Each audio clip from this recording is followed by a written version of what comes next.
left us. No, they were waiting for something. You don't need to see these. They were never yours to hide. I'm giving it all away. To strangers? To people who weren't abandoned? The SUV slowed down on the shoulder of the highway under a harsh midday sun, and for a moment it looked like any normal stop. But then the back doors opened, and two elderly people were told to get out like they no longer belonged. No shouting, no argument. Just a quiet, cold sentence that would stay with them forever. And what those children didn't realize was that this moment would cost them everything. Welcome to today's story. If you enjoy emotional drama and shocking twists, don't forget to like this video and subscribe for more unforgettable stories. And before we begin, let me know where you're watching from in the comments. 3 minutes earlier, the car had still been moving. Leonard sat in the back seat, his hands resting on his knees, fingers slightly curled from years of work. He had built houses for a living, real ones, the kind with strong frames and solid foundations, the kind people trusted to hold their families together. His breathing was steady but shallow. He had been quiet the entire drive. Beside him, Evelyn held a purse tightly in her lap, not out of fear, not yet, just habit. She had always been the kind of woman who held things together, even when everything else started to slip. Up front, Daniel drove, his eyes fixed on the road, his jaw tight. Rachel sat in the passenger seat, scrolling through something on her phone, then locking it quickly. Her movements were sharp, controlled. Kyle was in the middle row, staring out the window, avoiding the mirror. No one had spoken for the last 10 minutes. The silence wasn't peaceful, it felt prepared. Then Daniel flicked on the turn signal. The SUV drifted to the right, slowed, rolled onto the shoulder. Leonard looked up. "That's not the exit," he said quietly. Daniel didn't answer. The car came to a stop. For a second, nothing happened, just the hum of the engine. Cars rushing past, heat pressing against the windows. Then Rachel turned around. "Can you step out for a moment?" she said. Her voice was calm, too calm. Evelyn blinked. "Step out?" she repeated, like she had misheard. "Just for a minute," Rachel said. "We need to talk." Leonard didn't move right away. He looked from one face to another. He had spent a lifetime reading people. Workers, clients, his own children, and right now he saw something he didn't like. Still, he reached for the door handle. Evelyn followed him out. The heat hit them immediately, dry, heavy, the kind that made the air feel thinner than it was. They stood beside the road. Cars sped by, no one slowed down. Daniel got out last, closed his door carefully. Not angry, not rushed, just finished. "What's going on?" Evelyn asked. Her voice was gentle, not accusing, still trying to understand. Rachel stepped forward. "We can't keep doing this," she said. Leonard frowned slightly. "Doing what?" "This," she said, gesturing vaguely. "The expenses, the house, the constant pressure." Kyle shifted behind her but didn't speak. Daniel kept his hands in his pockets. Evelyn looked at each of them, one by one. "We're your parents," she said softly. "If something's wrong, we can figure it out together." Rachel shook her head. "That's the problem," she said. Leonard's chest tightened. "Not yet. Something else. We can't carry you anymore," Daniel said. Just like that. No build-up. No hesitation. The words landed flat and hard. Evelyn didn't react right away. She just stood there, her fingers tightening around her purse. Leonard let out a slow breath. "You're leaving us here?" he asked. No one answered. That was answer enough. Kyle finally spoke, his voice low. "It's not like that, but it was exactly like that." Rachel had already stepped back toward the car. Daniel opened his door. Evelyn took a small step forward. "Wait," she said, "just wait a second." Her voice didn't break. Not yet, it stayed level, careful. Like she was afraid that if she pushed too hard, something fragile would shatter completely. Daniel paused. Rachel didn't. "We've made arrangements," Rachel said. "You'll be fine." "Arrangements?" Leonard repeated. But Rachel was already in the car. Daniel got in next. Kyle hesitated for a moment longer. He looked at his parents. Really looked this time. Something moved across his face. Guilt, then fear, then it was gone. He got in, the doors shut, the engine revved, and just like that the car pulled back onto the highway. No one looked back. Evelyn stood there, watching the SUV disappear into the distance until it became just another car in the flow. Then even that was gone. The silence that followed was louder than anything before. She reached for Leonard's hand. His skin felt colder than it should. "You okay?" she asked. He nodded once, too quickly. Then his breathing changed, subtle at first, then sharper. Evelyn turned to him fully now. "Leonard?" He didn't answer right away. His eyes were still fixed on the road where the car had disappeared, as if he was trying to see something beyond it. Something that didn't add up, something that had been building long before this moment. The wind picked up suddenly.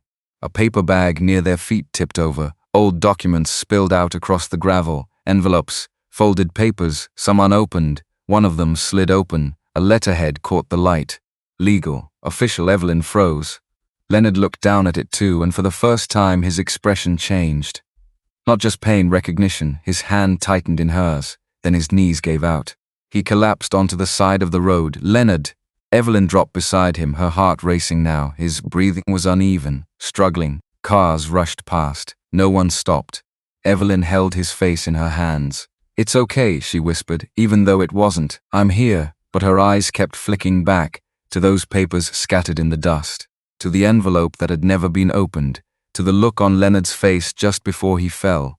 And slowly something else began to settle inside her. Not just fear, not just grief, understanding. She looked at the empty road again, then back at the papers, and in a quiet voice, almost to herself, she said, "Something is wrong." They knew something. 3 weeks earlier, the house still looked like a home. It sat at the end of a quiet suburban street, the kind with trimmed lawns and mailboxes that all leaned just slightly to one side. Leonard had built most of it himself decades ago, not alone but close enough. He had poured the foundation with his own hands, framed the walls, stayed late into the night fixing things that didn't quite line up. Every corner carried something of him. Evelyn still woke up before sunrise. That morning, like most mornings, she stood in the small kitchen with soft light coming through the window. The coffee maker hummed. The pan warmed slowly on the stove. She cracked 3 eggs into a bowl, the shells tapping gently against the edge. 3 eggs, always 3 even now. She whisked them carefully, like the routine itself mattered more than the result. Like if she stopped, something else would fall apart. Behind her, the house creaked as someone walked down the hallway. Rachel entered first, already dressed for work, phone in hand, eyes scanning notifications before she even said good morning. "You're up early," Evelyn said, turning slightly with a small smile. "I have a meeting," Rachel replied, not looking up. "Long day." Evelyn nodded, then reached for a plate. "I made eggs. There's toast if you want." Rachel glanced at the stove. "Just a quick look. I'll grab something later," she said. The words weren't rude, just distant, like the kitchen no longer belonged to her. Daniel came in next, tying his tie loosely around his neck. He poured himself coffee without asking, without looking at either of them. "Morning," Evelyn said. "Morning," he answered, already halfway out of the room. Kyle drifted in last, slower, still in a hoodie, hair messy. He sat down at the table but didn't touch anything. Evelyn placed the plate in the center. "Eat before it gets cold," she said gently. No one moved. The eggs sat there untouched, steam fading into the air. Leonard stepped into the doorway. He watched it all for a second, the silence, the way the room felt, occupied but empty. He walked over and sat beside Kyle. "You heading out today?" he asked. Kyle shrugged. "Later." Leonard nodded. He didn't push. Evelyn finally sat down across from them, hands folded. It should have been a normal morning, but it wasn't. Rachel's phone buzzed again. She checked it quickly, then locked the screen just as Leonard's eyes flicked toward it. A small movement, but he caught it. He had been noticing things like that more often.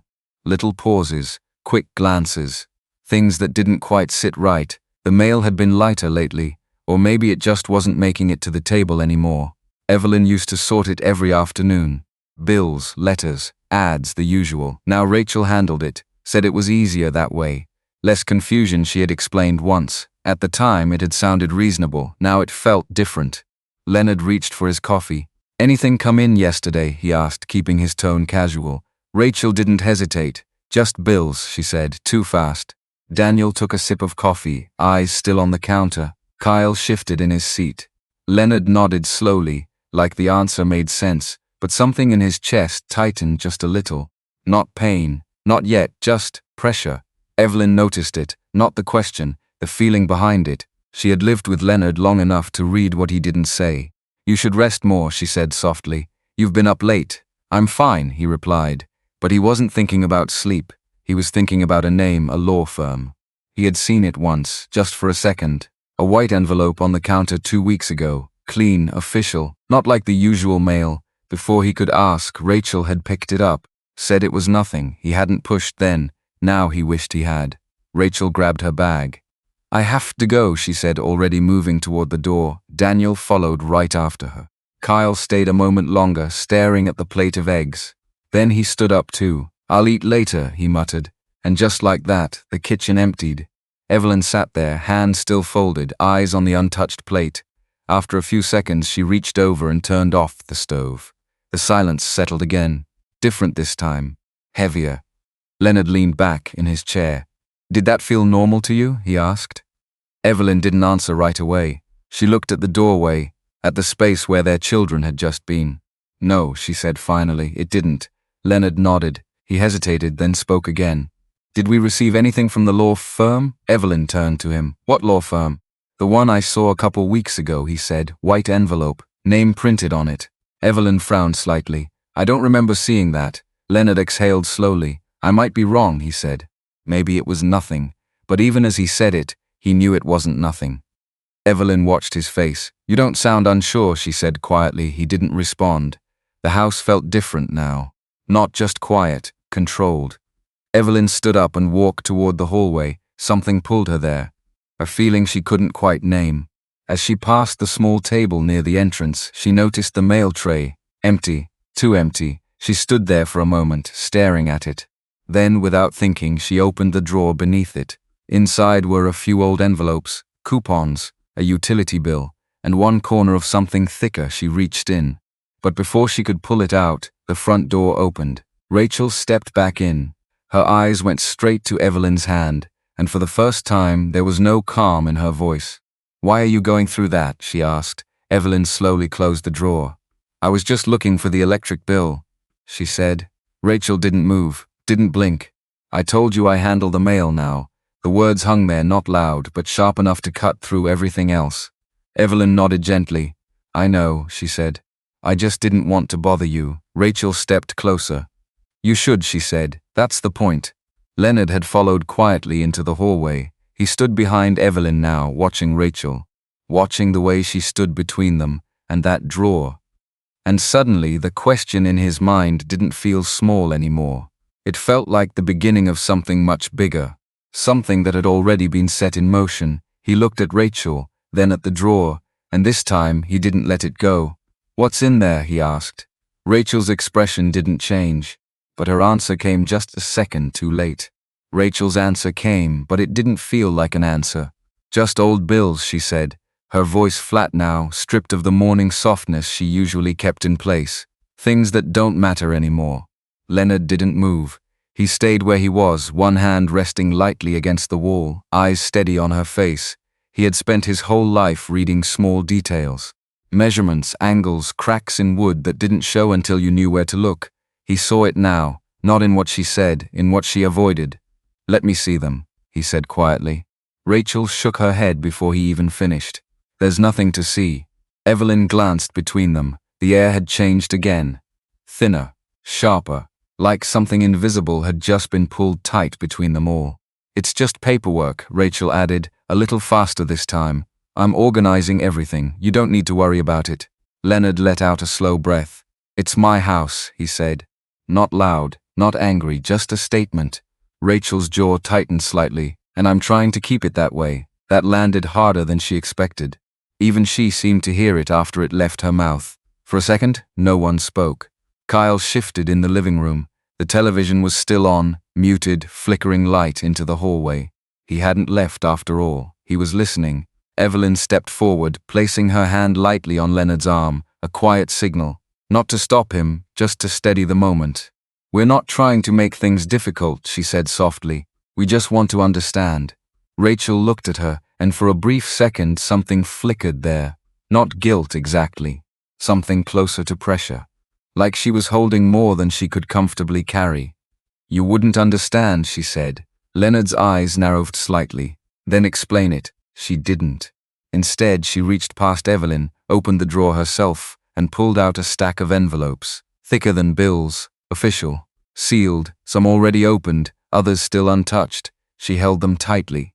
"See," she said, "just documents, legal stuff. It's complicated. I'm handling it." Leonard recognized the logo immediately. Same one, the law firm. He didn't reach for them. Not yet. "How long have those been coming?" he asked.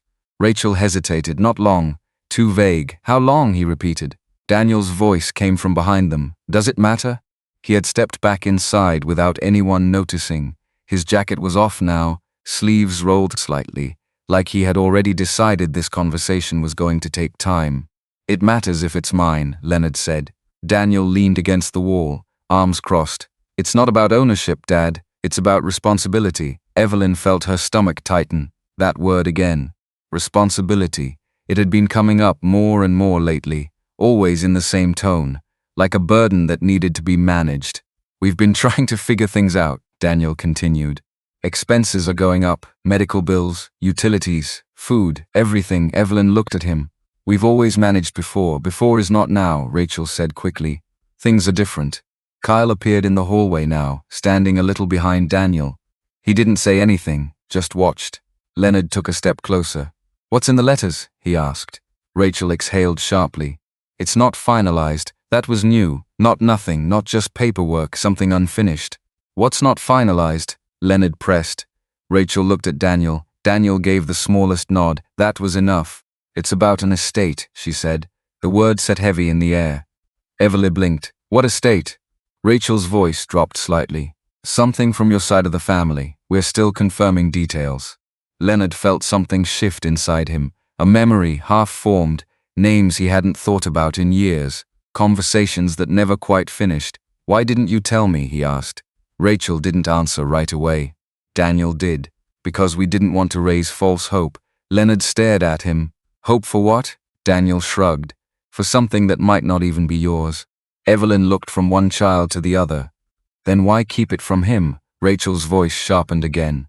"Because if it is real, it changes everything." That was the first honest sentence she had said, and it said too much. Leonard's chest tightened again. This time stronger, not pain yet, but close. "Changes what?" he asked. Rachel's eyes met his. "The house," she said. No one moved. Kyle looked down at the floor. Daniel straightened slightly. Evelyn felt her fingers press harder into Leonard's arm. "The house is already ours," she said quietly. Rachel shook her head. "Not legally, not the way it needs to be." There it was. Not just fear, planning. Leonard understood something then. Not fully, but enough. This wasn't about helping, this was about control. "Give me the letters," he said. Rachel stepped back. No, the word was simple, final. And for the first time, it didn't feel like a daughter speaking to her father. It felt like a wall. Leonard didn't argue. He just nodded once, slowly. "All right," he said. But inside, something had already changed. That evening, the house felt different again. Quieter than usual, but not peaceful, more like waiting. They gathered in the living room after dinner. Not by accident, not really by choice either. Daniel stood near the window. Rachel had a folder in her hands now. Kyle sat on the edge of the couch, restless. Leonard and Evelyn sat together across from them, close, like they had been years ago, when decisions still belonged to them. Daniel cleared it. "Lurford, we need to talk," he said. Leonard looked at him. "We already are." Daniel shook his head. "No, not like this." Rachel opened the folder. Papers slid slightly under her fingers. "Numbers, charts, costs. This situation isn't sustainable," she said. And just like that, the conversation shifted. From questions to decisions. Evelyn felt it before the words came, the same way you feel a storm before the rain.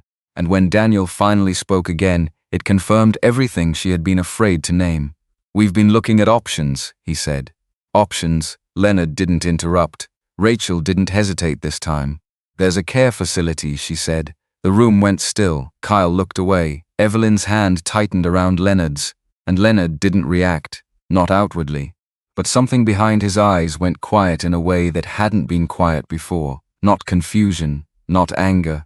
Something deeper, something that felt like the beginning of an ending. Evelyn didn't sleep that night. She lay beside Leonard, eyes open in the dark, listening to the house breathe around her, the same house she had lived in for over 30 years. The same walls, the same creaks, the same distant hum of pipes and wind against the windows, but nothing felt familiar anymore. Beside her, Leonard was still, not asleep, just quiet in a way that made her uneasy. "You're thinking too," she whispered. "Yes," that was all he said. She turned her head slightly toward him. "About the facility?" "No." A pause. "About the letters." Evelyn closed her eyes for a moment. She had hoped he wouldn't say it out loud, that maybe, if they didn't name it, it would stay small, manageable. But it wasn't small anymore. "It could be nothing," she said softly. "We don't know yet." Leonard didn't answer right away. Then, after a long silence, he spoke again. They already made the decision. Evelyn felt that land deeper than anything else that had been said that day. Not the facility, not the money, the decision. "They're under pressure," she said almost instinctively. "Bills, work, everything. Maybe they didn't ask," Leonard said. Not angry, not loud, just certain. Evelyn had no answer for that. The room fell quiet again. Eventually, Leonard's breathing slowed. Sleep came to him in pieces. It didn't come to her at all. The next morning, she moved through the house the same way she always did. Coffee first, then the stove. 3 eggs. Her hands worked automatically, but her mind stayed somewhere else, replaying Rachel's voice. The way Daniel had stood by the window. The way Kyle couldn't look at them. Something had already shifted, and she couldn't pretend she didn't feel it anymore. Later that afternoon, the house emptied out. Rachel left early for work. Daniel followed soon after. Kyle said he was going to meet someone and disappeared without much explanation. Evelyn waited, not intentionally, but she found herself moving slower, folding laundry, wiping down the same counter twice, staying inside the rhythm of small tasks while listening to the silence settle. When she was sure she was alone, she walked toward the kitchen, the drawer. She stood there for a moment, hand hovering just above it, then she opened it. Inside, the same stack of envelopes. She pulled them out carefully this time. Her fingers trembled slightly as she flipped through them. Law firm letterhead, dates spanning months, some opened, some not, all addressed to Leonard. She didn't open anything yet, just held them, trying to understand how long this had been happening without her knowing. Then she heard the front door. Voices, Rachel's voice and Daniel's. Evelyn froze. They weren't supposed to be home yet. She didn't move. Their voices carried from the hallway, low but clear enough. "You should kept them somewhere else," Daniel said. "I didn't think she'd go through the drawer," Rachel replied. A pause. Well, now she did. Evelyn's grip tightened around the letters. "I told you we should have told them earlier," Daniel added. "And say what?" Rachel shot back quietly. "That there's a possible estate we don't even have full confirmation on yet? That everything could change overnight?" "It already is changing," Daniel said. Another pause. Longer this time. Evelyn stepped closer to the doorway, her heart beating harder now. "We just needed time," Rachel continued. "Time to understand what we're dealing with." "And in the meantime?" Daniel asked. "We push them out? They can't stay here forever," Rachel said. "You've seen the numbers." Evelyn felt something inside her drop. Not break, just drop, cold. "We're not pushing them out," Daniel said, but his voice didn't sound certain. Rachel exhaled. "We're making a transition. That's not what it looks like." "It doesn't matter what it looks like," she replied. "It matters what we need to do." Evelyn stepped back slowly, her mind catching up with her body. The letters in her hands felt heavier now. Not just paper proof. She moved quietly down the hallway, back toward the bedroom, but she didn't make it far. Kyle stood there. He had come in through the back door. She hadn't heard him. For a moment, they just looked at each other. Kyle's eyes dropped to the envelopes in her hands, then back to her face. He didn't say anything, but he didn't look surprised either. That was worse. Evelyn spoke first. "How long have you known?" Kyle swallowed. His hands stayed in his pockets. "A while," he said. Her voice stayed calm, but it felt like it came from somewhere far away. "And you didn't think to tell us?" Kyle shook his head slightly. Not defensive, just ashamed. "It wasn't like that," he said. "Then what was it like?" He didn't answer right away, because there wasn't a good answer. "They said it was complicated," he said finally. "That we needed to wait. That if it turned out to be real, things would get messy." Evelyn let out a slow breath. "They're already messy." Kyle looked at the floor. "I didn't think it would go this far," he said quietly. Evelyn looked at him for a long moment. Her youngest. The one who used to follow her around the house. asking questions about everything. Now standing there, unable to meet her eyes. "They're not just sending us away," she said softly. Kyle's head lifted slightly. "What?" Evelyn looked down at the envelopes, then back at him. "They're waiting for something." Kyle didn't respond, but the look on his face told her everything she needed to know. He understood, and he was afraid of it too. From the living room, Rachel's voice called out.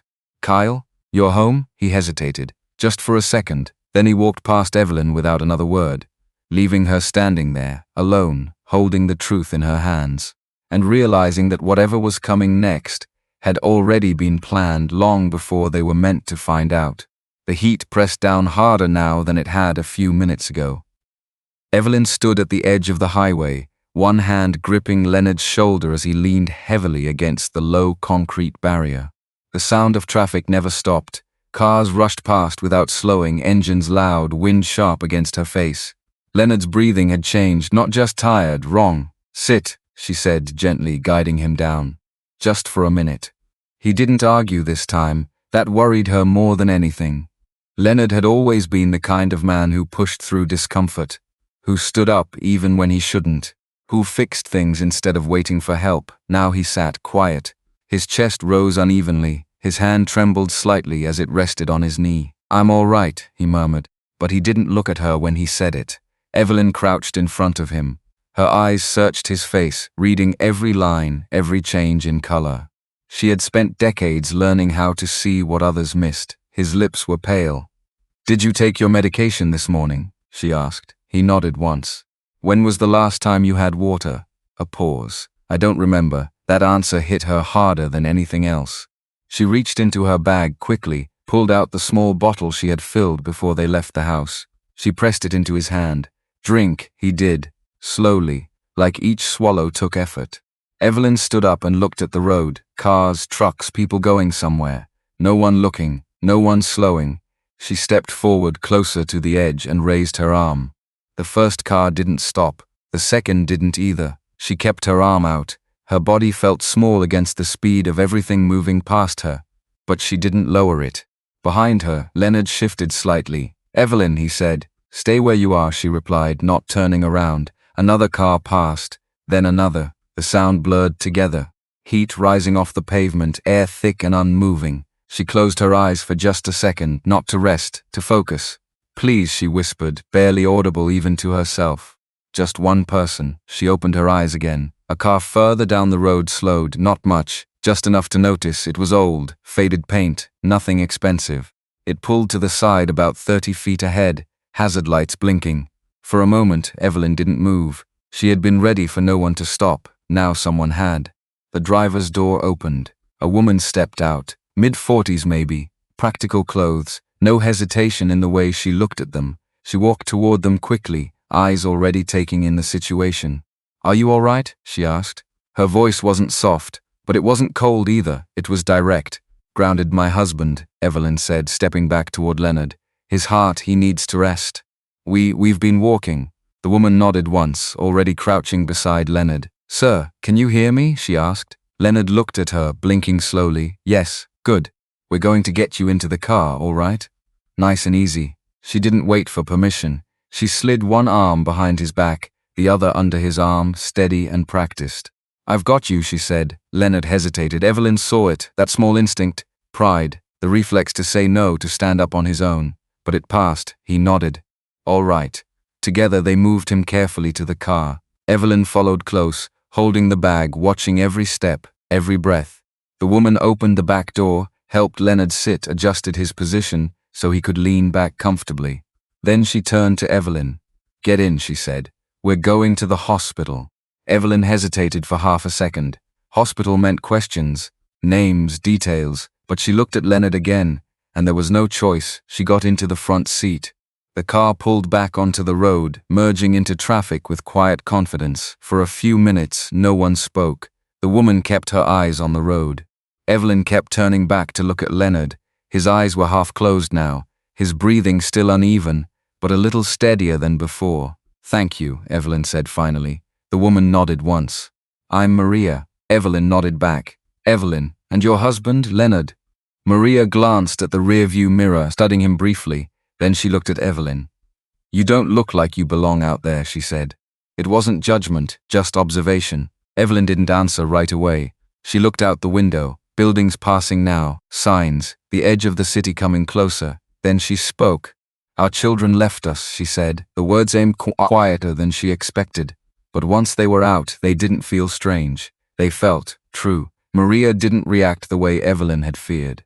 No shock, no disbelief, just a slight tightening in her expression. "I see," she said. And somehow that felt like enough. The hospital came into view ahead. As Maria pulled into the emergency entrance, her movements became even more focused. She got out quickly, already calling for assistance before Evelyn had fully opened her door. Within minutes, Leonard was in a wheelchair, being taken inside. Evelyn followed, her hand still hovering near him, as if letting go completely would make him disappear. Inside, everything moved fast. Questions, names, insurance, medical history. Evelyn answered what she could. Maria stayed beside her, not speaking much, just there. That mattered more than anything. After Leonard was taken through the double doors, Evelyn stopped. The hallway felt too bright, too clean, too still. She didn't realize she had stopped breathing until Maria touched her arm lightly. "He's in the right place now," Maria said. Evelyn nodded. But her mind wasn't there. It was back on the road, back in the house, back in that drawer. "Do you have any family we should call?" Maria asked. Evelyn opened her mouth, closed it, then shook her head. "No," she said. Maria watched her for a moment, not questioning, just understanding more than Evelyn had said. "All right," she replied quietly. They sat down in the waiting area. Time passed slowly. Evelyn held her bag in her lap, fingers resting on the edge of the folded envelopes still inside. She hadn't let go of them. Not since she found them. Maria glanced at her. "Those look important," she said. Evelyn hesitated. Then slowly she opened the bag. She pulled out the stack.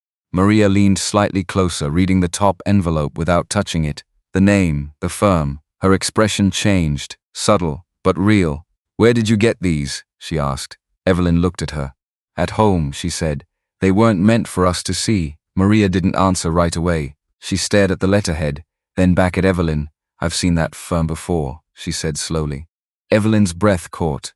"Where?" Maria leaned back slightly, thinking. "There was a case," she said, "a while ago. Something about an estate, delayed notification, legal dispute." Evelyn's heart started beating faster.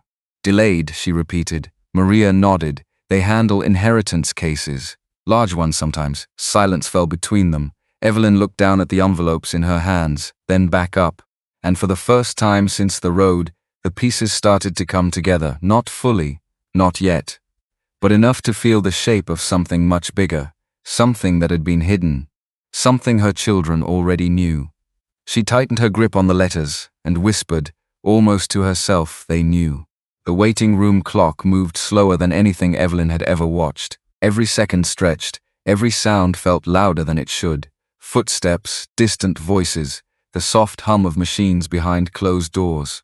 Leonard was still inside. Evelyn sat with her hands folded around the envelopes, her thumb pressed against the edge of the top one as if it might disappear if she let go. Maria sat beside her, not close enough to intrude, not far enough to leave her alone. After a while, Maria stood. "I'm going to make a call," she said. Evelyn looked up. "About what?" Maria hesitated just a fraction. "That law firm," she said. "If this is what I think it is, you shouldn't be finding out about it like this." Evelyn didn't stop her. She just nodded, because deep down she already knew something had gone very wrong. Maria stepped away, phone in hand, moving toward a quieter corner near the vending machines. She spoke in low tones, calm, direct, the way she had spoken since the moment she pulled over on that road. Evelyn watched her for a moment, then looked back down at the letters. Her fingers moved slowly, almost carefully, as if she were touching something fragile. She opened the top envelope. Inside, crisp paper, official language, names, dates. She didn't understand all of it at once, but she recognized enough. Her husband's name. Repeated, formal, addressed with weight. She turned the page. The words estate and beneficiary stood out immediately. Her breath caught, not because she fully understood, but because she didn't need to. It wasn't a mistake. It wasn't random paperwork. This was something real, something that had been reaching for them and never reached. She closed the envelope slowly. Across the room, Maria finished her call and walked back. Her expression was different now, not alarmed, not surprised. "Certain Evelyn," she said gently, sitting down again. "I spoke to someone at the firm." Evelyn's hands tightened slightly. "And?" Maria took a breath. "They've been trying to reach your husband for over a year." The words landed slowly, like something sinking into water. "A year?" Evelyn repeated. Maria nodded. "Multiple letters, certified mail, follow-ups, no response." Evelyn stared at her. "That's not possible," she said quietly. "We would have known." Maria didn't argue. Instead, she asked, "Who handles your mail at home?" Evelyn didn't answer right away. She didn't need to. The image came to her immediately: Rachel, standing by the counter, sorting envelopes, putting some aside, quick hands, no hesitation. "I see," Maria said softly, reading her silence. Evelyn looked down again at the papers in her lap. "They signed for them," Maria added. "That's what the firm told me. Someone at your address accepted delivery every time." Evelyn's chest tightened, not from shock, from recognition. It all aligned now: the drawer, the quick answers, the hesitation. "They knew," she whispered again. This time there was no doubt in it. Maria didn't interrupt. She let the truth sit where it needed to. "What does it mean?" Evelyn asked finally. Maria leaned forward slightly. "It means," she said carefully, "your husband may be the sole beneficiary of an estate, possibly a significant one. I don't have full details yet, but from what they said, it's not small." Evelyn closed her eyes for a moment. Her mind didn't go to money. It went back to the living room, to Rachel holding that folder, to Daniel talking about sustainability, to the word facility. "They were waiting," she said. Maria looked at her. "Waiting for what?" "For us to leave," Evelyn said. "For us to be out of the house." The words came slowly, but they felt solid. "They didn't want him to know," she added. Maria didn't respond immediately, because there was nothing to correct. It made sense, too much sense. Foots approached a doctor, mid-50s, calm, professional. He stopped in front of them. "Mrs. Walker?" Evelyn stood up instantly. "Yes, your husband is stable," he said. "He had a mild cardiac event. Not a full heart attack, but it was serious. We've stabilized him for now." Evelyn's shoulders dropped slightly, relief, but not complete. "He'll need to stay at least a couple of days," the doctor continued. "We'll run tests, adjust his medication. He needs rest, and he definitely shouldn't have been out in that heat." Evelyn nodded. "I understand." The doctor glanced at Maria, then back at Evelyn. "Is there someone we should contact?" Family, the question hung there. Evelyn thought about it. Daniel, Rachel, Kyle, the house, the drawer, the letters. "No," she said. The doctor studied her for a moment, then nodded. "All right, we'll take care of him here." He turned and walked away. Evelyn sat back down slowly. Maria watched her. "You don't want to call them?" she asked gently. Evelyn shook her head. "They already made their choice." Her voice didn't break. That was what made it heavier. Maria leaned back, considering. Then she spoke again. "The firm wants to speak with you," she said. "They asked if you'd be willing to meet, or at least take a call." Evelyn looked at her, then at the letters, then at the double doors Leonard had disappeared through. "For him," she said quietly. Maria nodded. "For him." Evelyn straightened slightly. Not physically, something inside her. A shift. Small. "For him," she repeated. Maria handed her the phone. The number was already dialed. Evelyn hesitated just a second. Then she took it, held it to her ear. It rang once, twice, then a voice answered. "Law offices of Bennett and Crow." Evelyn swallowed. "My name is Evelyn Walker," she said. "I believe you've been trying to reach my husband." There was a pause on the other end. Then the tone changed. Immediate, focused. "Mrs. Walker," the voice said, "we've been looking for you." Evelyn closed her eyes briefly, and in that moment, everything that had been hidden started to open. But she still didn't know how much had been taken from them, or how far her own children had gone to keep it that way. The room smelled faintly of antiseptic and something warm, like plastic and air that had been filtered too many times. Leonard lay still in the hospital bed, his chest rising in slow, careful breaths. The monitor beside him blinked in steady rhythm, a quiet reminder that he was still here. Evelyn sat close, her chair pulled in tight. One hand rested on the edge of the mattress. Not touching him yet, just close enough. Maria stood near the window, giving them space. But she didn't leave. There was a soft knock. Then the door opened without waiting. Daniel walked in first. Rachel followed right behind him. Kyle came last, slower, almost reluctant. For a brief second, no one spoke. Evelyn looked up. Her face didn't change, no anger, no surprise. Just something still. You found us, she said. Daniel forced a breath that sounded like concern. Mom, we've been trying to call. We were worried. Rachel stepped forward, already scanning the room. The machines, the chart at the foot of the bed, the envelope on the side table. Kyle stayed near the door. How is he? Rachel asked, her tone controlled, practical. He's alive, Evelyn said. The words hung in the air longer than they should. Daniel nodded quickly. That's good. That's really good. He stepped closer to the bed, looking down at Leonard like he was trying to match the image with something in his head. We didn't know it would, he started. Evelyn didn't let him finish. You left him on the side of the road. Her voice was quiet, but it cut clean. Rachel exhaled sharply. Mom, that's not fair. We didn't just leave you. We thought You thought we'd what? Evelyn asked. No one answered, because there wasn't a version of that sentence that sounded better out loud. Kyle shifted his weight. His eyes moved from Leonard to the floor, then to Maria, then back again. We were going to come back, he said finally, his voice low. We just needed time to figure things out. Evelyn looked at him, really looked. For a moment there was something softer in her eyes, something that remembered who he used to be. Then it faded. You had time, she said. You had a year. Silence. Rachel's posture stiffened. What does that mean? She asked. Evelyn reached for the envelope on the table. Her fingers didn't shake this time. She held it up. This, she said. Daniel's eyes flickered. Just for a second. It was enough. Rachel stepped forward. What is that? Something that was supposed to reach your father, Evelyn said. Many times. Maria moved slightly, just enough to be seen. Rachel noticed her now. Really noticed. And who are you? Rachel asked. Someone who stopped when your parents were left on the road, Maria said calmly. The words landed heavier than anything else in the room. Daniel cleared his throat. Look, we don't need to turn this into something bigger than it is. It already is, Evelyn said. Rachel's voice sharpened. Mom, we were trying to manage things. You don't understand how bad it's gotten. The bills, the house, everything, the house, Evelyn repeated. Rachel stopped, too late. Leonard's monitor beeped a little faster. Not enough to alarm, just enough to notice. Evelyn's gaze shifted slowly between them. You were waiting, she said, waiting for us to be gone. Daniel shook his head quickly. That's not, we heard you, Evelyn said. Rachel froze. Kyle looked up, startled. What? He said. In the hallway, Evelyn continued. Before you took us out that day. Rachel's face changed. Not guilt, calculation. You misunderstood, she said. Evelyn didn't respond. She just set the envelope back down, carefully. As if placing something final, Maria stepped forward slightly.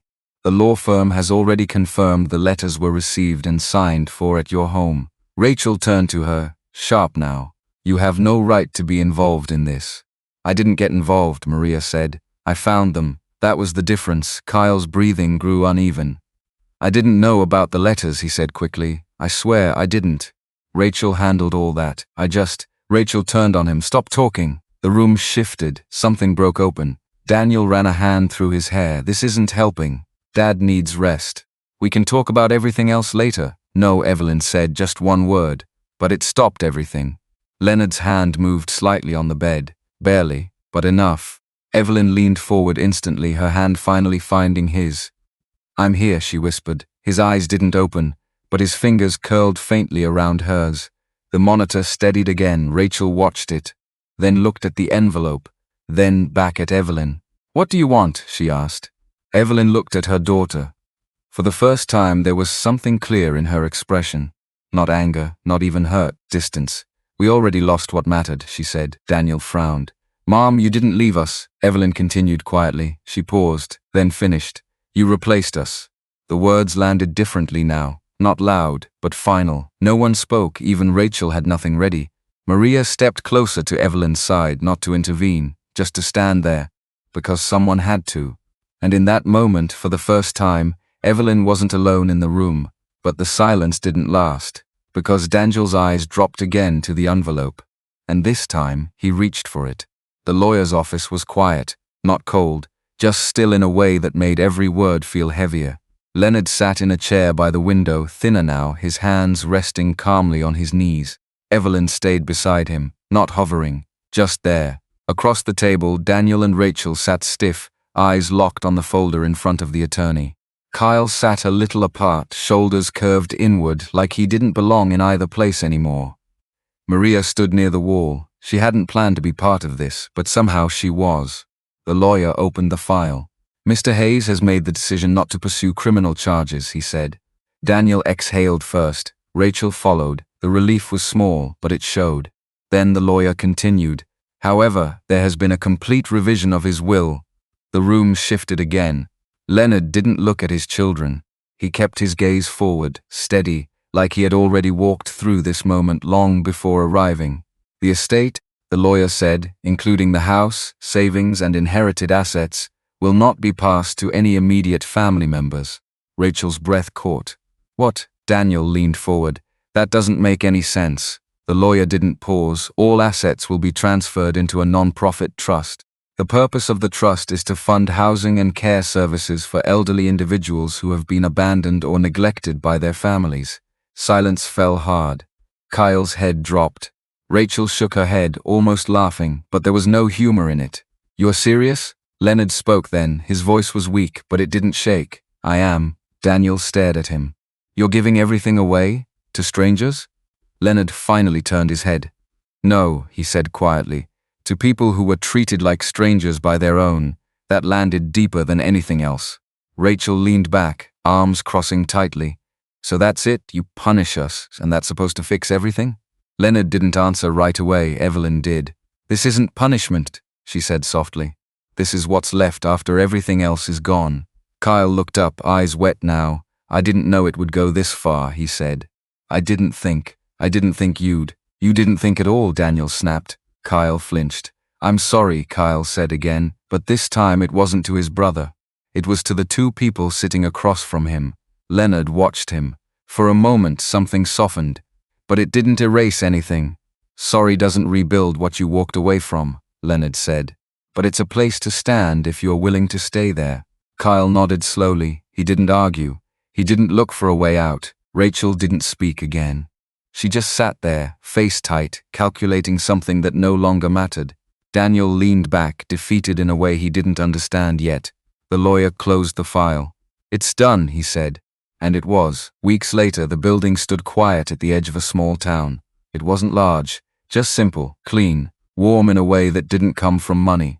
A place where no one would be told they were too much. Evelyn stood outside the front entrance, her hand resting lightly on the railing.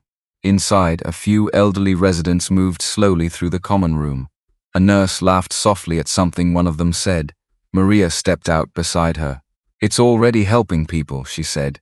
Evelyn nodded. She looked at the windows, at the light inside, at the life that had somehow grown from something that should have broken them. They thought they were losing us, Evelyn said quietly. She paused, then finished, almost to herself. But they lost themselves. The words didn't carry anger, just truth. Behind her, Leonard rested in a chair by the doorway. His eyes were closed, but his face was calm. For the first time in a long time, he didn't look like he was holding anything back. Evelyn glanced at him, then back at the building, a place built not from what was taken, but from what was chosen. If this story stayed with you, maybe take a moment and share what you would have done, or who you would never leave behind.